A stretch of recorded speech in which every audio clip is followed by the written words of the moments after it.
Здравствуйте, Валерий Викторович. Здравствуйте. Здравствуйте, уважаемые телезрители, аудиослушатели и товарищи в студии. Сегодня 4 декабря 2017 года. И начнем мы сегодняшнюю передачу с возвращения все-таки к прошлой тематике. Имеется в виду к тому вопросу, с которого мы начинали прошлую передачу «Вопрос-ответ». И в частности, Роман Бражников в комментариях под нашим видео на нашем канале на YouTube написал следующее. Здравствуйте, Валерий Викторович. Пересмотрите, пожалуйста, выступление школьников в Бундестаге. Он приводит цитату выступления Николая.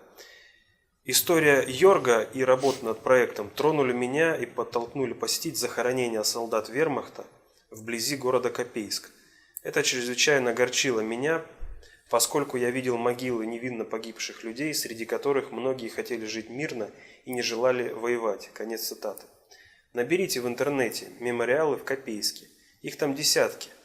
Мальчик рассказал про несколько захоронений, а именно про солдат вермахта и могилы невинно погибших.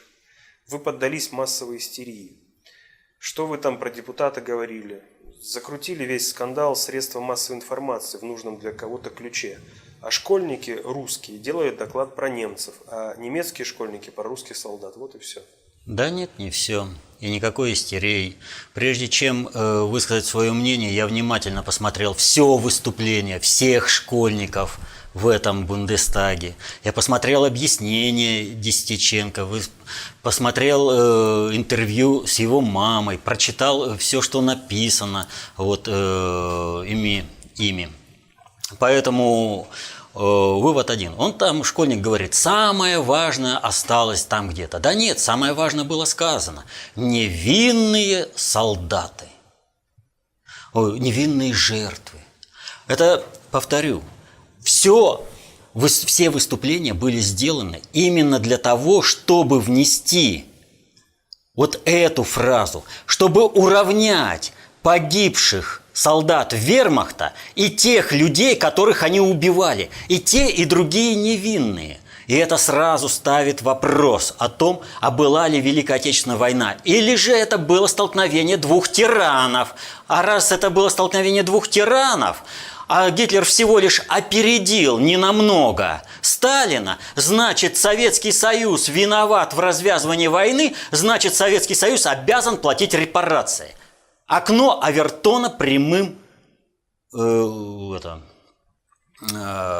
текстом. Так вот, я когда говорил об этом школьнике, я ведь привел в пример стихотворение Михаила Светлова, написанное в 1943 году «Итальянец». Я всем посоветовал основу посмотреть. Ведь что там говорит, в принципе, Михаил Светлов в своем стихотворении «Итальянец»? Я не буду зачитывать все, есть более художественные выступления для этого посмотреть, в интернете можно. Так вот, он там говорит: «Я, убивший тебя под Моздоком, так мечтал о вулкане далеком, как я грезил на Волжском приволе, хоть разок прокатиться в гондоле.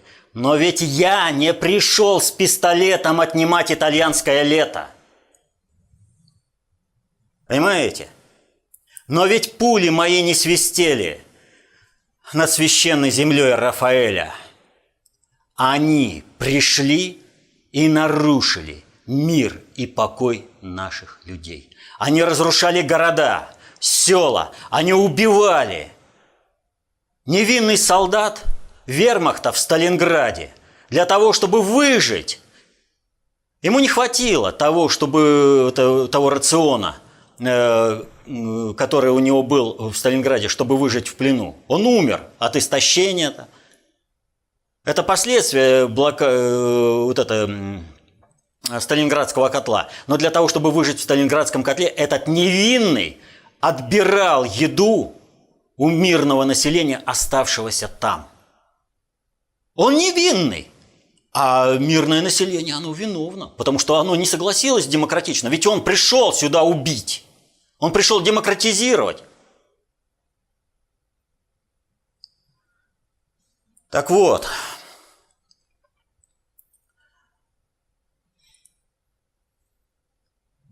стихотворении Светлова, там ведь сказано: «Тебя привезли в эшелоне для захвата далеких колоний».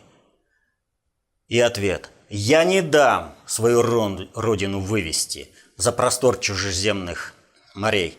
Я стреляю, и нет справедливости справедливее пули моей». Надо понимать простую вещь. Солдат иностранной армии, пришедший в наше государство, вторгшийся в наше государство, в нашу страну, виновен, потому что он пришел с оружием в руках, воюет, и вина его не требует доказательства. Вот это надо понимать. Если солдат, который пришел и убивает здесь, невиновен, то тогда вообще говорить не о чем. Тогда народ, который выступает с такой точки зрения, не имеет права на историческое существование. Если он выступает за то, что его может убивать любой, пришли в его дом и убивают. Так вот, я много, как вот там говорят, потратил времени на то, чтобы про этого уренгойского мальчика, там, а не стоит об этом говорить. А как не стоит? Вот эти уренгойские мальчики составляют основу адептов Навального. Вот это школота и навальнята. Это они. И с ними нам придется иметь дело уже на ближайших выборах. С ними, с продуктом нашей системы образования. Это уже брошены в бой. Им 15-16 лет, и они, не считаясь со своей репутацией, идут в бой за свои интересы, за то, как они понимают. И если вот этот школьник и еще одна там девочка выступили, что солдаты вермахта невинные, так они они заложили свою репутацию. Они считают, что они воюют за благое дело. Они уже пошли за свою идею в бой против своей страны. Как не надо на это обращать внимание? Какая здесь может быть истерия? Здесь нельзя истерии допускать. Здесь надо четко разобраться, что с чем и как.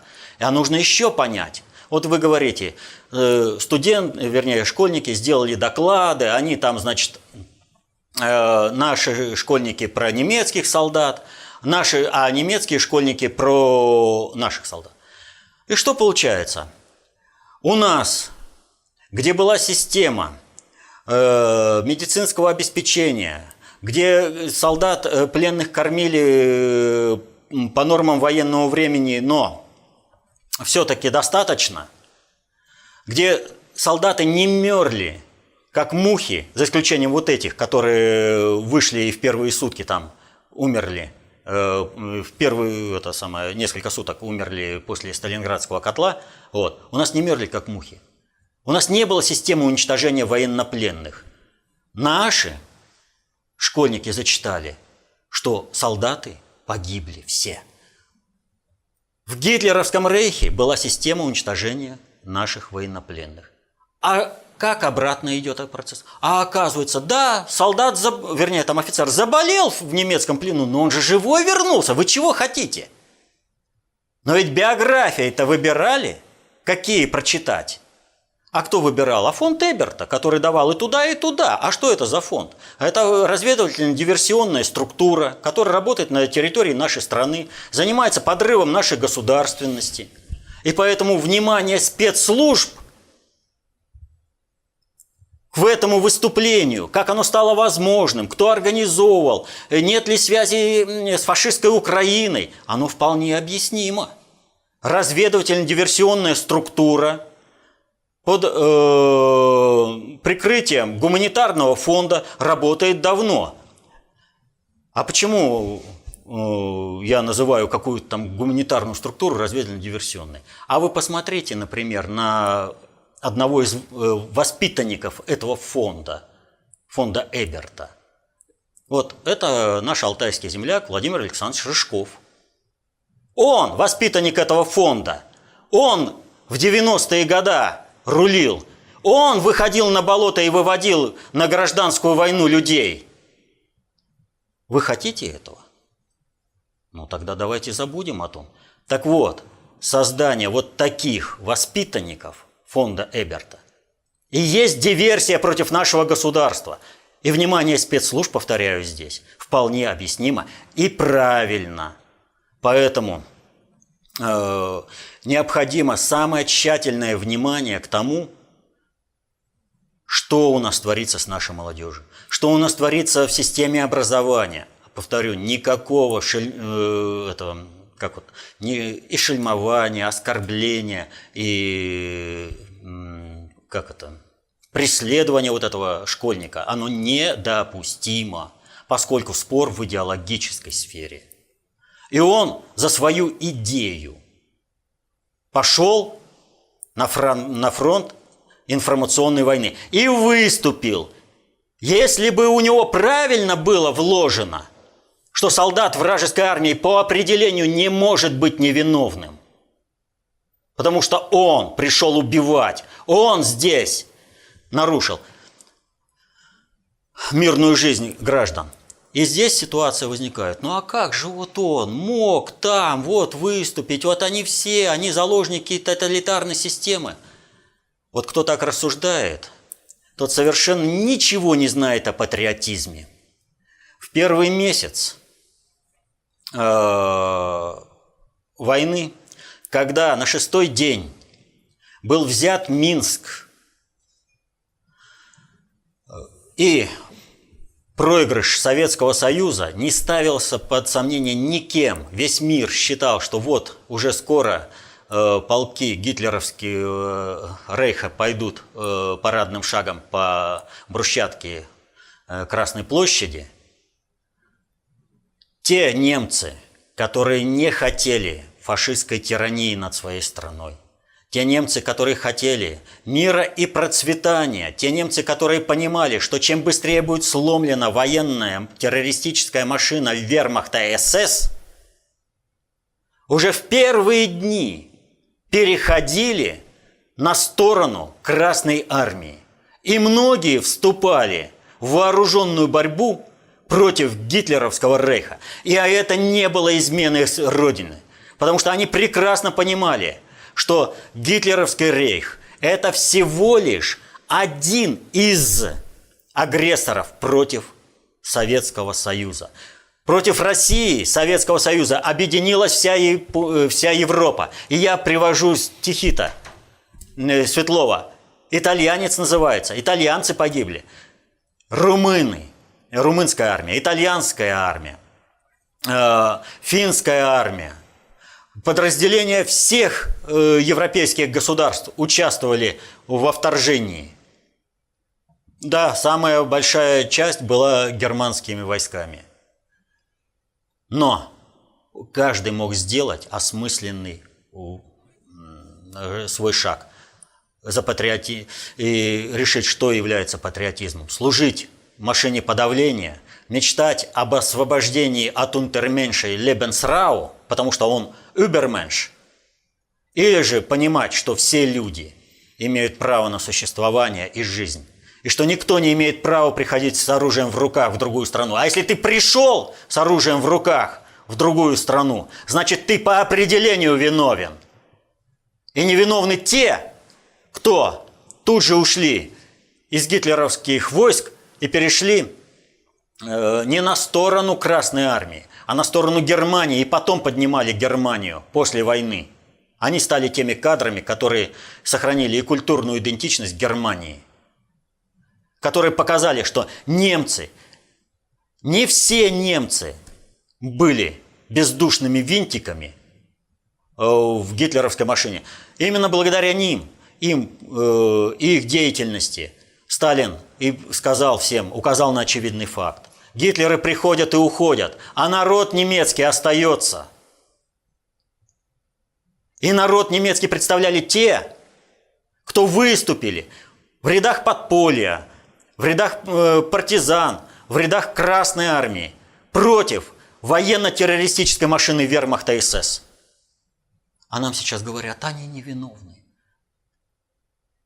Вот для немцев того времени, осмысленно принявших для себя, что они воюют за Германию, но против Гитлера, и для них это фактически гражданская война была.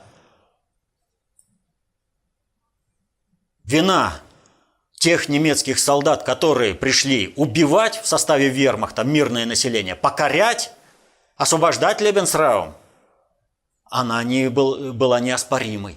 А сейчас, понимаете, они вдруг стали невиновными. Поэтому, если мы, еще раз повторю, будем исходить из того, что любой агрессор невиновен, то тогда мы, как народ, как нация, как государство, не имеем права на существование. И именно таких людей воспитывает здесь фонд Эберта, который организовал эту поездку. Ну а нам, говорю, сейчас с этими навальнятами, которые считают любого агрессора невиновным, а русских по определению виновными, потому что они сопротивляются тому, что агрессор пришел. Сейчас придется встретиться. Это все, вот эта аудитория, это все сторонники Навального. А Навальный их бросит на баррикады, потому что Навальному и стоящему за ним силам нужна гражданская война. И вся истерия. Вот откуда мы узнали об этом выступлении? А потому что не успел мальчик выступить, тут же нашелся блогер, который заявление подал. Он сразу призывает государственный аппарат, а расправиться вот с ним-то, вот он такой один посмел. Он не один, повторяю. Это продукт нашей системы образования и воспитания. Чего мы сделали бы, если бы поступили, как этот блогер сказал? А мы бы получили социальное напряжение, потому что каждый из этих школьников имеет родителей и друзей, товарищей, пусть даже по-другому. Но они бы его поддержали, вот вам, пожалуйста, и пошел социальный раскол в предвыборный год. То есть то, ради чего и сделано это выступление. То есть выступление школьника и письмо блогера – это звенья одной цепи. И все, кто требует расправиться со школьником, это тоже из той же самой команды. Они получили из единого центра все установки. Нужно разбираться по-другому. Нужно разбираться с самой системой. Нужно сейчас подумать, как вот эту молодежь несмышленую уберечь от того, чтобы они вот так безоглядно рухнули в политику. Потому что для них гражданская война не имеет никакого отторжения. Они готовы к этому. Они готовы в это ухнуть. Их в это бросают, и они идут. Юношеский максимализм. А нам нужна гражданская война? Чтобы кто-то там из-за океана заставил убивать одних русских убивать других русских. Чтобы у нас, как на Донбассе, война началась. А ведь именно ради этого было организовано выступление в Бундестаге. И здесь нужно четко понимать, что нельзя шельмовать, прессовать, подвергать гонениям школьника, но надо разобраться, как и что и почему произошло. И надо понимать, что не все в порядке у нас с учительским корпусом. У нас есть старый советский корпус, но есть и новый корпус. А новому корпусу по барабану, что будут знать дети, какая у них будет гражданская позиция. Главное выполнить установки Министерства образования и написать правильно доклады. И тогда ты уважаемый учитель. А если ты будешь заниматься воспитанием детей, все. Тебе некогда доклады писать, и ты плохой учитель. Все построено на то, чтобы воспитывать Иванов, не помнящих своего родства, Манкуртов воспитывать. Вот реальный результат. Школьников свозили. Они не понимают, что они сделали. Не понимают родители, что они сделали. Да, много книг стоит там дома, много изучают. В романе Ильи Меттера есть «Пятый угол», есть такая фраза. Фактов у меня много, фактов у меня достаточно, но я нищ методологически. Вот все они, составлявшие эти доклады, они приняли, им написали, сказали, вот вам биографии, вот вам это. Подобрали, опять же, целенаправленно, что там-то получше в Германии были условия плена, а здесь-то вообще тоталитаризм, пленные умирали.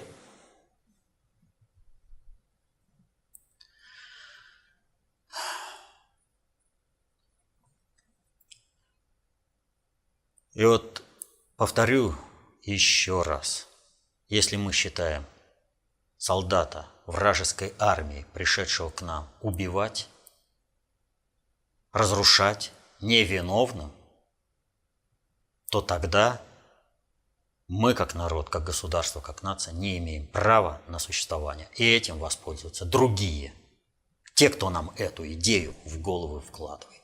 Вкладывает нашей молодежи. Поэтому я и сказал, вот они придут скоро на управление страной. Что от страны-то останется с такими взглядами? Как будто Россию всегда стремились поработить. Но только сейчас появилась возможность в силу закона времени и информационной этой революции воспитывать поколение людей, которые откажутся от своей самости, несмотря на то, что деды отдали жизнь за то, чтобы жило это поколение. Потому те, у кого среди так называемых русских нацистов, у многих ведь деды воевали на полях Великой Отечественной войны за независимость страны, отстаивали свое право на существование на этой земле. А теперь они, их внуки, правнуки, идут и говорят, а уж лучше бы Гитлер победил. Есть такое? Есть. И это тоже плод нашего образования. У нас считают почему-то, что если не давать знания, то вырастет социально активный человек. Если мы не будем давать возможность изучать Mein Kampf, то тогда человек вырастет антифашистом. А когда у нас нацисты это выросли? В советское время, когда Mein Kampf вообще был запрещен. И вдруг пошла перестройка, и появились юные нацисты. А почему? А там, где нет информации, растет чертополох. К любой идеологии нужно относиться в определенной степени как к болезни. Вот если по отношению к этой идеологии будет сделана прививка в нужном возрасте, то человек, то есть как мы научим разбираться с этими идеологиями и понимать их, то тогда человек будет всегда самостоятельным. И тогда никакая вот эта идеология не сможет его захватить, поработить. А если мы человеку сделаем пустую голову, абсолютно, и он на отрицании чего-то возьмется за другое, да пока он переживет это, он и наворотит дел, вот как и с этими школьниками. Систему образования надо срочно пересматривать, срочно, систему воспитания срочно пересматривать. А нам ведь простые решения подкидывают. Сразу же, вот этот бандеровский питомник, надо его разогнать, надо его... Чего? Нам подсказывают те же самые рецепты, которые привели к гражданской войне на Украине. Это что? От чистого сердца делают? Да нет, это делают... Пусть даже люди, которые пишут это от чистого сердца, они пишут с того языка, который желает, чтобы у нас была гражданская война. Нам нужно. Вот если в обычной войне побеждает тот, у кого лучше, мощнее оружие, кто лучше им владеет, то в информационной, холодной войне побеждает тот, у кого лучше, мощнее информация и кто лучше им владеет. В идеологической слово является оружием. И здесь должна быть более мощная информация. И им этой информацией нужно более владеть. Что говорил Владимир Владимирович Путин по этому поводу? Вам бы все только запрещать.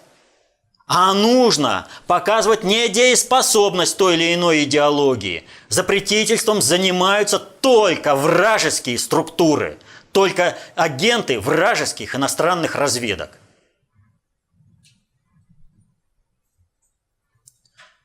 Потому что они не дают выработать противоядие. А запретный плод всегда сладок. и подпольные структуры будут множиться. Никогда нельзя победить шестым приоритетом, более высокий приоритет, третий. Вот если наши спецслужбы этого не поймут, запретители, которые от чистого сердца пытаются шестым приоритетом с третьим бороться, ничего не будет. Мы военную машину вермахта, гитлеризм, разгромили на шестом приоритете. А на третьем посчитали, да оно, само собой, как-нибудь. Вот оно как-нибудь и получается. Вот такая ситуация. И здесь говорить можно много по каждому элементу всей этой большой провокации. Но одно скажу. Ни в коем случае не должно быть никаких репрессий, никаких гонений. Только травли школьника не должно быть. Только диалог и только беседа. Ну, за исключением, может быть, там посмотреть, его отец занимает достаточно видную должность в системе безопасности Роснефти. Но опять же, на кого поменять? Как бы ни вышло, что сменяли еще на худшего.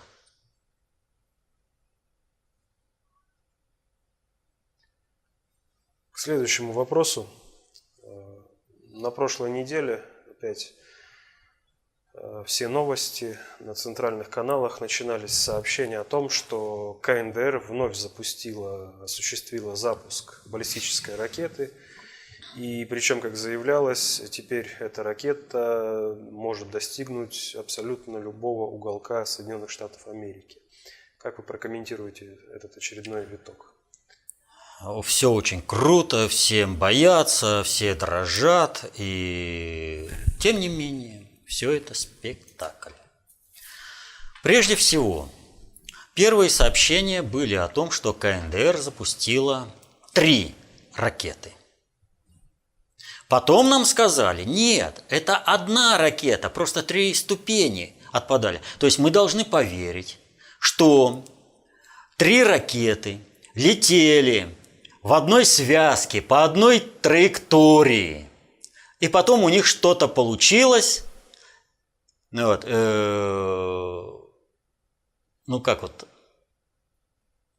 Ведь почему 3 ракеты? Потому что 3 разных траектории.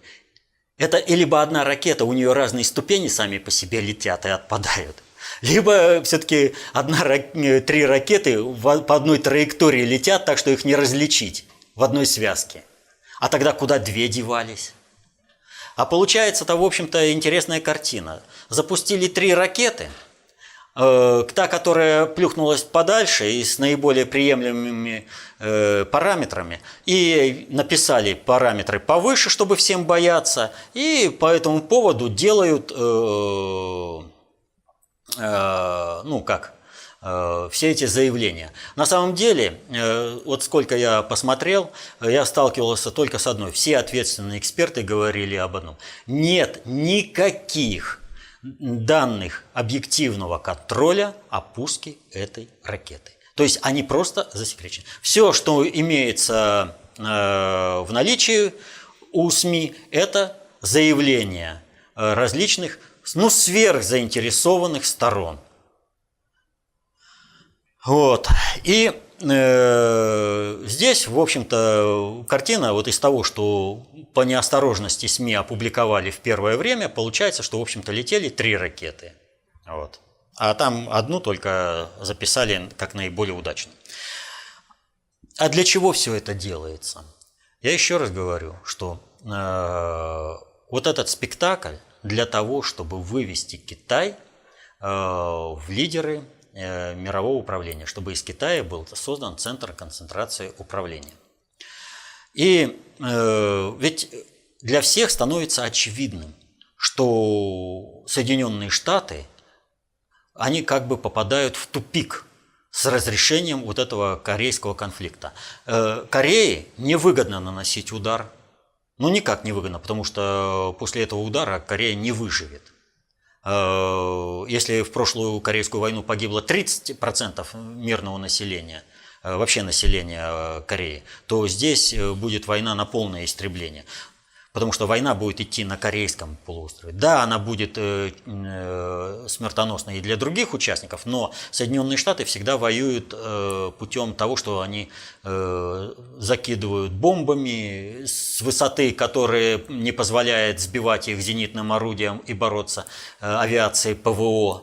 Они закидывают ракетами, а воевать-то сами они, попытались они но в Арденнах фолькштурм и Гитлер-Югент им так начистили. Это без поддержки авиации, когда авиация не летала, нелетная погода была, что храбрые американцы так драпали, что если бы мы не начали наступление, они и до Ла-Манша бы, и Ла-Манш вплавь переплыли бы, чтобы спастись от стариков и юнцов. Вот. Американская армия нигде не воевала против равного противника. А более слабого противника она всегда забивала ракетами и бомбами. Поэтому основной удар придется это по Японии и Корее. Но Соединенным Штатам ни Японию, ни Корею не жалко. Вот. Но уже бомбили. Вообще не жалко. Соединенным Штатам вообще никого не жалко, кто будет погибать за их интересы. Им не жалко ни Северную Корею, ни Южную Корею, которая будет воевать за американские интересы. И Южная Корея, в принципе, это понимает, но дело в том, что Южная Корея, она оккупирована. И вся, в общем-то, экономика – это экономика Соединенных Штатов, перенесенная в Южную Корею. Вот. Поэтому чисто на государственном уровне никто не заинтересован в том, чтобы война была. Но и Соединенные Штаты, в принципе, тоже не заинтересованы, поскольку как только они начнут войну против Северной Кореи, и дальше возникнет вопрос, то, что военная машина Соединенных Штатов перенапрягется. Просто перенапрягется. Они и так участвуют во всех мыслимых войнах, которые здесь только есть, во всех конфликтах, и у них сил уже в солдатах просто не хватает, что они всяких психических ненормальных уже принимают на службу. Вот. Склонных к суициду, склонных к излишнему насилию. Хорошо их объединить в тандем, пусть идут и вместе выполняют боевую задачу. Вот. Тот, который склонный к суициду, должен быть назначен еще главным этого патруля. Все будет великолепно. Вот. У Соединенных Штатов, то есть вот это вообще тупик. И вот китайская газета гонконгская Global Times, она опубликовала статью, в которой говорится, что Вашингтон и Сеул поставлены в тупик последним ракетным пуском КНДР. Правильно говорит. Вот они там пишут: Вашингтон и Сеул, придерживающиеся стратегии усиления словесного и силового давления на Пхеньян, поставлены в тупик. Вот. Их методы оказались бесполезными, обернувшись повышенными рисками для международного сообщества. Вот. Международное сообщество не может оставаться в стороне от этой проблемы, и международное сообщество начинает входить в управление. И вот дает интервью Фредерико Могерини, глава дипломатии Евросоюза. Она дает интервью Евроньюз. И там она говорит очень интересные вещи. В частности, она говорит: «Я иногда вспоминаю шутку Киссинджера, который как-то спросил, какой у Европы телефонный номер. Сейчас у США есть номер телефона ЕС, но пришла пора спросить, какой номер телефона у Вашингтона». То есть, что она по сути сказала? Когда Европа находилась под прямым, непосредственным управлением со стороны Соединенных Штатов, а это было в период холодной войны с Советским Союзом, когда нужно был объединенный Запад, а на основе американской оккупации и американских баз Европа могла, так скажем, диктовать какие-то условия Советскому Союзу, у Европы не было номера телефона, потому что все решалось посредством американской оккупации Европы. Европа по своей сути не была субъектом управления на глобальном уровне. И потому номер телефона Европы не существовал. Сейчас Фредерико Могерини говорит: Европа становится, вернее уже стала самостоятельным субъектом глобальной уровней ответственности, глобальными процессами. А вот пришла пора спросить, а у Вашингтона-то есть такой номер? То есть о чем она говорит? Она говорит о том, что Соединенные Штаты, как мировой жандарм, как субъект глобальной политики, прекратил свое существование. И дальше она говорит в своем же интервью: каждый шаг действий мы согласуем с Вашингтоном, Сеулом, Токио, а также Пекином и Москвой. Эти совместные усилия должны включать в себя работу, которую в нынешней ситуации может выполнить прежде всего Китай для открытия дипломатического канала, которого сегодня нет. То есть Соединенные Штаты отводится второстепенная роль, Китай становится центром концентрации управления, и он становится международным жандармом фактически. То есть ему это отводится роль. Почему не предлагается, например, России? Россия граничит с КНДР, Россия имеет определенные хозяйственные отношения с КНДР. Вот. Причем мы сотрудничаем исключительно в мирной области, которая гуманитарно, мы поддерживаем экономику КНДР, она бы рухнула. Мы не сотрудничаем в военно-технической части. Поэтому все обиды, что мы поддерживаем какие-то санкции, они, в общем-то, идут лесом. Потому что те договорные обязательства, которые мы на себя взяли, мы выполняем в полном объеме. Но, повторю, мы не сотрудничаем в военно-технической сфере. А почему мы не сотрудничаем? А нам нужно расширение ядерного клуба. А мы можем гарантировать, что на определенном этапе КНДР, где-то там у лидера КНДР, не будет какого-то психа, и он эту ядерную бомбу не применит, мягко говоря, неразумно. Пусть не по России, а по какому-то союзнику нарушится дисбаланс, вернее, нарушится баланс сил в мире, а при этом дисбалансе возникнет ситуация, граничащая или приведшая к мировой войне. Нам это надо? Нет, не надо. Значит, любой конфликт надо разруливать мирно. Надо обеспечить возможность, чтобы КНДР развивалась, но в то же время это не выросло в угрозу для мира в будущем. Санкции накладывают, но здесь вопрос такой. Либо мы поддерживаем позицию, что КНДР не может представлять угрозу миру, либо мы выступаем за то, чтобы угроза миру такая потенциальная в лице Кореи, Северной Кореи появилась. Мы говорим, нет, мы не хотим, чтобы КНДР составляла угрозу мира. Мы готовы сотрудничать в гуманитарной области, в мирных направлениях экономики, но поддерживать военно-технические претензии мы не согласны. Мы не согласны против санкций, но, к сожалению, для соблюдения диалога и защиты, опять же, северокорейских интересов перед партнерами, так сказать, Запада, мы должны быть как бы в одной лодке. То есть, да, мы тоже выражаем, вот вы санкции поддерживаете, да, вы с другими интересами, а мы вот с этими интересами. Поэтому давайте-ка принимать нашу точку зрения и не давить Корею как государство. Для того, что мы должны создать условия, чтобы у Кореи не было никакой необходимости создавать ядерное ракетное оружие, для того, чтобы это было единственным залогом сохранения своего суверенитета и своей культурной самобытности, идентичности. То есть должна быть какая-то стартовая позиция для переговоров. И здесь поддержка вот этих санкций, она как раз и дает вот эту стартовую позицию для переговоров. Поэтому если кто-то в Корее обижается, он неправильно обижается. Ведь, повторю, Россия не нарушила ни одного своей договоренности по экономическому сотрудничеству, чем категорически недоволен Запад. Он бы хотел, чтобы мы это сотрудничество прекратили или подвели же под санкции. Но мы же этого не делаем.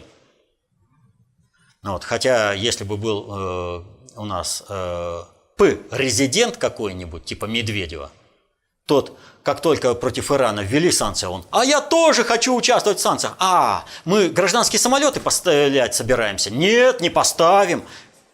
Ах, вы хотите получить ПВО С-300? Нет, мы не поставим. Не важно, что ни под какие договора это не попадает.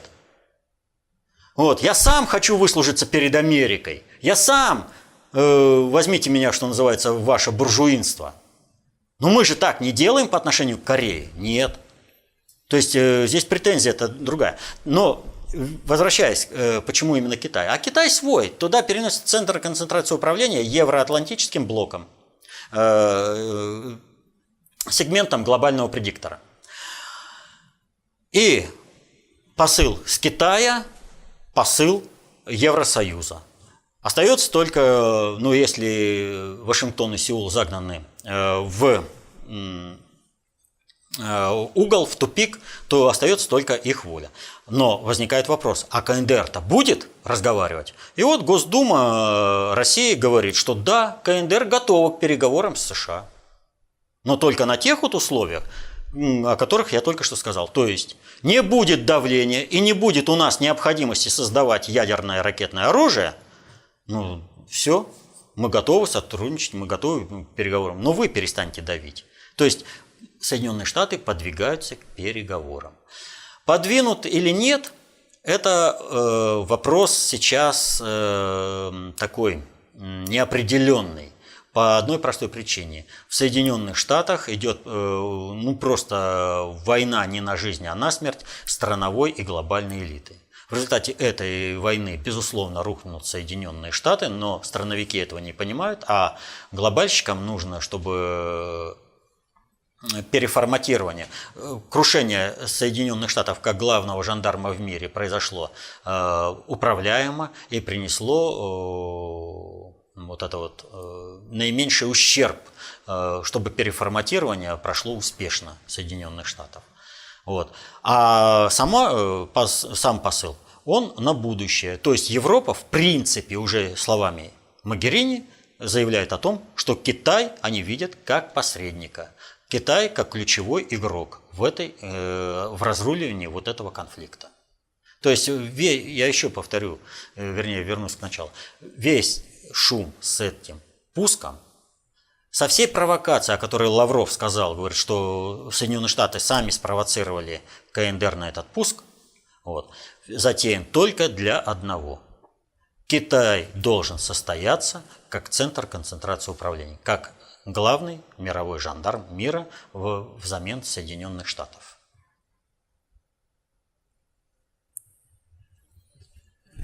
Далее вопрос от Александра. Хорватский генерал Слободан Праляк во время заседания Международного трибунала по бывшей Югославии выпил яд и скончался. Сделано это было, по всей вероятности, в связи с несогласием с обвинительным приговором. Прокомментируйте это событие, пожалуйста. И как, по-вашему, следует освещать данный инцидент в прессе, отстаивая не только собственные интересы, но и защищая права близких Слободана Праляка? Ну почему, видимо? Он конкретно сказал, я не виновен, я считаю приговор неправильным, и он выпил яд. А вот здесь нужно поставить такой вопрос, как у заключенного оказался яд, да еще такой сильный, как цианистый калий. А еще вопрос. Он в гаагской тюрьме, не дождавшись суда, в тюрьме, не под камеры, умерло достаточно большое количество сербских видных деятелей, которых не смогли осудить, несмотря на все фантазии, воображения, творческие, так скажем, потуги всех этих судей, которые там составляли обвинительное заключение, которое постоянно раз за разом рассыпалось. Но поскольку нет возможности осудить, он умирал в камере. Почему генерал не умер в камере? Почему он умер на камеры, наоборот, его сняли? Не в камере, это имеется в виду, не в заключении, не в тюремной камере, а на видеокамеры, на телевизионные камеры, чтобы это было снято. А потому что пришла пора сливать этот международный суд, показать, что он является неправосудным. И потому те люди, которые подготовили приговор генералу Праляку, которые подготовили его психологически к тому, что нужно совершить вот это публичное самоубийство, а они же и дали ему этот яд. А все эти судьи, марионетки, кукол дергают за нитки, на лице у них улыбки. То есть они вообще ничего из себя не представляют. А сам механизм дискредитируется. А почему он нужен, его дискредитация? Но ведь не секрет, что весь этот международный суд придуман для одного. Для того, чтобы вершить неправосудную расправу с сербами. Под будущее переформатирование всей Европы. Переформатирование всей Европы откладывается, поскольку не произошло крушение России. Россия становится центром концентрации управления и становится гарантом бескризисного развития событий, как на Ближнем Востоке, как в Юго-Восточной Азии, несмотря на то, что Китай становится центром концентрации управления, как в Европе. Россия является ключевым звеном, а Россия за справедливость. И вот посмотрите, говорят, там кого-то осуждали. Только сербов осуждали знаковых фигур, первых лиц, а все остальное какая-то шушера. То есть показывали, здесь геноцид был государственной политикой, а здесь какие-то эксцессы. Это типа, объективность суда. И вот чтобы сейчас наладить нормальные отношения, стабилизировать собственно Европу, не пустить ее в русский мир, наладить отношения с Россией, но стабилизировать при этом собственно Европу и не пустить ее в русский мир, нужно дискредитировать этот международный суд и сказать, а кто там работал? Да вы посмотрите на их лица. Все, а они все, а потом выяснится, а тому долларов откатили, этому долларов откатили, так они за взятки эти приговоры и штамповали. Поэтому давайте-ка вот Южная Европа, будем в составе единой Европы, не надо с Россией уж сильно-то дружить. Вы же, как всегда, были, там Югославия, она как бы с Советским Союзом в партнерских отношениях была, но сама по себе. Вот. Поэтому давайте вы сохраняйте, но чтобы такие отношения были с Европой, нужно, чтобы показать, что, видите, суд дискредитирован, и поэтому вы, сербы, невиновны, потому что, там проходимцы все были в суде. Акция по дискредитации суда. А то, что человек загубили, для этого, управленцам по западной концепции управления, это вообще ничего. Более 300 человек погибли в результате теракта в Египте. Да, и чего? И никто не моргнул. Нигде никаких соболезнований, траура. Подумаешь, там в Египте погибли. Вот, понимаете, тут Шарли Эбдо. Где Венедиктов? Че он? Там, сколько их, 12? Или 6? 6. 6. Вот. И все. Всенародное горе. Траур. А там, в Египте, подумаешь, 300. И что, какой-то правильный либераст Венедиктов будет по каким-то там египтянам сожалеть? А они кто такие? Вот тут в Европе люди первого сорта, а в египтяне вообще пересортятся. Потому что Венедиктов претендует на то, чтобы быть вторым сортом. Он же мечтает быть в Европе. Вопрос от Павла Тимошенко из Астрахани, который наткнулся на новость о том, цитирую, глава самопровозглашенного Киевского патриархата, отлученный от Русской Православной Церкви Филарет Денисенко, обратился к патриарху и епископату РПЦ с предложением о восстановлении молитвенного и евхаристического общения с христианами, состоящими в украинском церковном расколе, а также попросил прощения. Конец цитаты. Прокомментируйте, пожалуйста. Там весьма такое письмо дипломатическое, поэтому там трактовки могут быть и те, и другие. На основе этого же письма та же самая украинская, это церковь Киевского патриархата, Филарет, заявляет о том, что нет, мы самостоятельная церковь, ничего, мы просто вот хотим наладить отношения с московским патриархатом. Здесь ведь в чем суть? Весь проект вот этого киевского раскола – это чисто американский проект под войну на Украине. И вот у них там нет ни паствы, там чего-то они захватили управленческими методами, и все. А остальное они и подвисли в положении. Только денег им вваливают, чтобы они не провалились, и чтобы они были медийными. Вот, и все. А позиционировать себя они не смогли. А почему? А их же православные церкви не признали. Вот сколько они не ездили в Константинополь, в Стамбул. А ничего не получается. Как ни просили, сколько денег туда не пытались заслать, они ведь не понимают глобальных проектов. Вот страновые элиты, они не понимают глобальных проектов.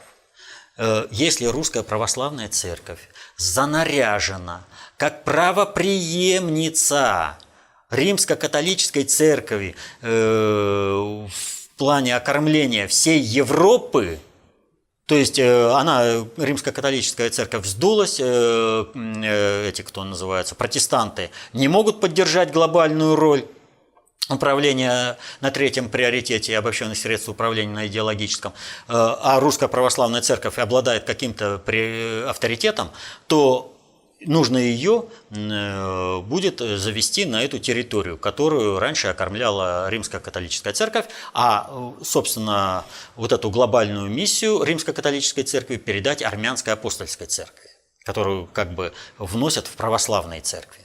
Вот такая вот ситуация. И вот в этих условиях Соединенные Штаты, страновая элита США задумала в своих интересах войну против России. Соответственно, этому им нужна идеологическая подпорка. А идеологическая подпорка, вот вам и раскол. Они внесли раскол, поехали, а это не соотносится с планами глобального предиктора. Если там будет раскол, значит, русская православная церковь не сможет взять под себя Европу, не выдержит, не хватит. Ресурсной устойчивости не хватит. И их пинали. И вот пока в Киеве думали, что солнце всходит в Вашингтоне и что там все решают, сидел он и считал себя крутизной. Да что хочу, то и ворочу. А тут пришло осознание. А оказывается-то страновики проигрывают. Те, с чьих рук печеньки лопали, те, оказывается-то, в проигрыше. Надо думать о своем будущем. И пока еще не поздно, надо как-то устаканить и попытаться сохранить свое положение. Вот он и запустил пробный шар. Вот. А там везде, и его последующее интервью, везде ложь, клевета, наветы, там все. Если ты пытаешься как бы спасти свое будущее, не надо играть по майданным правилам. Если ты майданутый на всю голову, у тебя ничего не получится. Тебя просто, ты своим же действиями себя дискредитируешь. Что он, в общем-то, и делает успешно. А для Русской Православной Церкви вот этот процесс с его письмом – это очищение и обретение повышенной ресурсной устойчивости.